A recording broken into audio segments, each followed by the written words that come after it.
Olá, crianças, tudo bem? Eu sou o professor Carlos Lima e estou aqui novamente com vocês. Lembra do que nós estávamos falando? Nós estávamos lendo, né, o texto aqui sobre o seringal. E nós não terminamos ainda, vamos continuar a nossa leitura. Lembra que nós falamos que os seringalistas não deixavam os seringueiros fazer o roçado, né? O que é o roçado? É um lugar onde eles plantam. Alguns lugares chamam roça, né? Ah, eu vou para a roça. Em roçado é um lugar onde eles plantam, eles cultivam alimentos. E isso aí ia facilitar bastante a vida deles, né? Mas só que era proibido pelo fato que eu já mencionei a vocês, que eles queriam ficar sempre com os seringueiros na mão deles, devendo, né? Sempre como se estivesse devendo. E como o preço era exorbitante, né? Não tinha como eles terminar de pagar essa conta. Vamos terminar a leitura aqui, por favor. Aqui nós temos aqui o antigo seringal Remanso, no início do século XX, e aqui o seringal Bom Jesus, ok? As imagens aqui, ó. Ah, é. Volta aí. Bom Jesus. Tranquilo. O senhor retoma para essa câmera aqui, né? E mostra aqui nós temos o antigo seringal. Ah, tá. Vamos retomar em Bom 3, Jesus. 2, 1. Olá, crianças. Olha aqui comigo, ó. Nós temos aqui, ó, o antigo seringal Remanso, no início do século XX. E aqui nós temos o seringal Bom Destino. Olha aqui, ó. Já é mais atual. Tudo certinho? Ó, vamos continuar aqui a nossa leitura. Além do barracão, tinham também as colocações de seringas. Eram essas colocações onde moravam os... Agora, espera aí, vamos virar a página do nosso livro.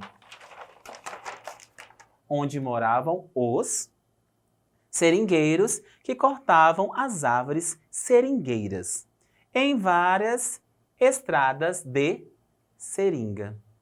As casas onde os seringueiros moravam eram bastante simples, eram cobertas com palha e fechadas com paxiúba. Esse tipo de casa ainda se constrói até hoje na zona rural. Os seringueiros a chamavam de tapiri. Nas mediações do tapiri, o seringueiro construía o defumador, onde o látex era tirado da seringueira, era defumado e transformado em pelas de borracha. O que seriam as pelas? Vou mostrar aqui para vocês, ó. Primeiramente, eles faziam isso aqui, ó.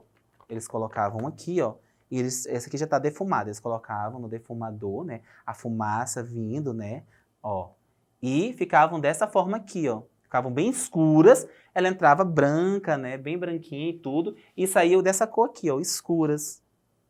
Isso aqui são as pelas de borracha defumada. Era dessa forma aqui que ia para fora.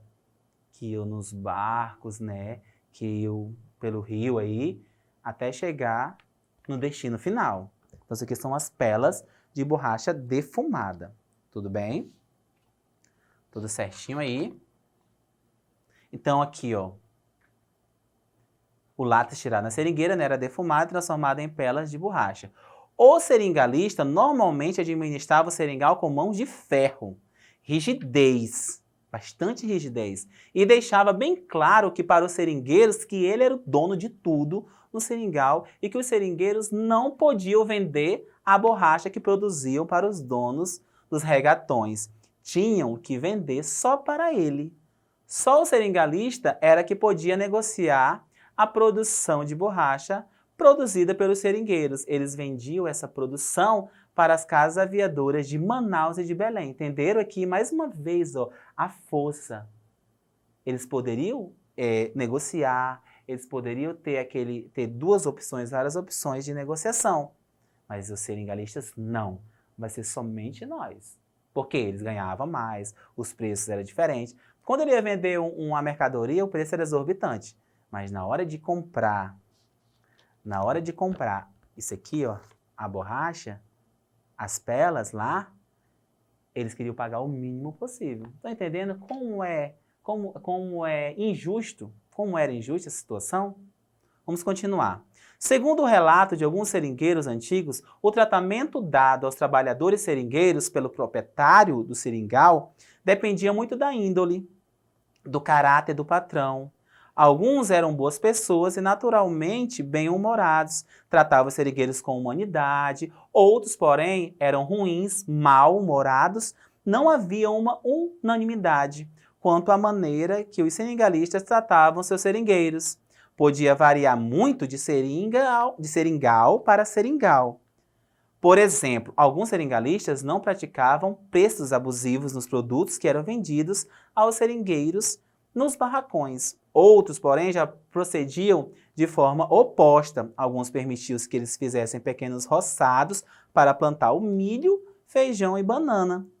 Outros já não permitiam para obrigá-los a comprar tudo o que precisasse do barracão, tá vendo? Então não era uma unanimidade. Alguns podiam e outros não. Então dependia muito, mas a maioria, eu vou dizer para vocês, não deixava. A maioria fazia com que os seringueiros ficassem mesmo assim à mercê deles, né? Ficasse à disposição deles. Mas tinha uns também que tinham bom caráter, que eram pessoas sensatas, que deixavam isso acontecer, que deixava o trabalhador trabalhar de forma que ele ganhasse também. No caso aqui, o seringueiro. O seringalista também garantia diversão para aliviar a tensão e o mau humor dos seringueiros, provocados pela sensação de isolamento e trabalho duro. No fim da semana, o barracão do patrão promovia um forró para a tropa solitária. Se calhasse na sorte, o arigó até chegava de camisa de tricoline para impressionar. Quando não tinha mulher, dançava homem com homem. O negócio era beber cachaça e ouvir música. Quando não tinha cachaça, bebiam álcool puro. E, em caso de luxo, álcool misturado com leite. O rabo de macaco. Como era chamado o preparo, esquentava o forró, que bem podia terminar em pega pra capar. Além dos sopapos, as festas serviu também para a divulgação de histórias de Trancoso. A preferida, o caso do homem devorado pelo Mapinguari, um dos mitos da selva. Ter saldo com o patrão podia ser perigoso. Alguns seringueiros foram mortos na hora de cobrar a liberdade. Outros, raros, deram a volta por cima. Depois de pagar toda a dívida, foram comercializar rio abaixo e acima ou passaram a gerente de patrão. A borracha produzida nos seringais eram enviadas a Manaus e Belém e seguiam até essas cidades em balsas ou em barcos chamados gaiolas. Trabalhando nesse sistema, os seringalistas, em sua grande maioria nordestinos, não conseguiam prosperar, trabalhavam demais e não conseguiam ficar sem dever os seringalistas. Quando iam fazer o acerto de contas para sair do seringal, o saldo que tiravam era sempre pouco, dificilmente alguns tiravam bom saldo. No seringal havia estradas chamadas de espigão, por onde o seringueiro fazia o percurso, a ida e a volta, e também o caminho principal que fazia a ligação do barracão com as colocações chamadas de varadouro. Era por ele que se passava os comboios carregados com as pelas de borracha produzidas pelos seringueiros. Calcula-se que dos quase 57 mil nordestinos que vieram para a Amazônia, a maioria eram cearenses. Trabalhar nos seringais, menos de 10 mil conseguiram retornar ao Nordeste. Muitos morreram de doenças como impaludismo, a malária, né, febres, diarreias e outras enfermidades. Então vocês viram que vida, né, que situações, né? Então não era uma coisa comum eles serem bem tratados, mas tinha sim as exceções, tinham situações que eles eram assim. Vocês observaram aqui que eu achei interessante que eles tiveram também um momento de, como é que eu posso dizer, de tranquilidade, né, de festejar, de estarem ali, porque eles tinham que extravasar um pouco. E eu achei interessante que ele falava assim, para tirar um pouco, né, a questão do mau humor, eles iam um pouco, né, conversar, contar histórias, né? Como não é legal? Não é legal você chegar, contar histórias, contar causas, né? E com certeza eles tinham causas muito legais. Ok, crianças? Tudo bem? Gostaram da história? Estão gostando? Vamos agora, mãos à obra. Leia comigo, ó, essa questão aí na telinha. Observa aí comigo. Todo mundo já achou? Questão 1. O seringal era organizado com a finalidade de produzir o quê? Lembra do nosso texto? O seringal era produzido com a finalidade de produzir... Isso! Produzir a borracha. Ele era usado para produzir a borracha. Volta aqui para mim um pouquinho. E o que os seringueiros usavam? Vocês lembram? Vocês pensam aí o que eles usavam? Com certeza vocês já viram na telinha, em algum lugar, o que eles usavam. Observa aqui, ó. Eles usavam a faca, ó. Eles usavam essa faquinha aqui do seringueiro, né?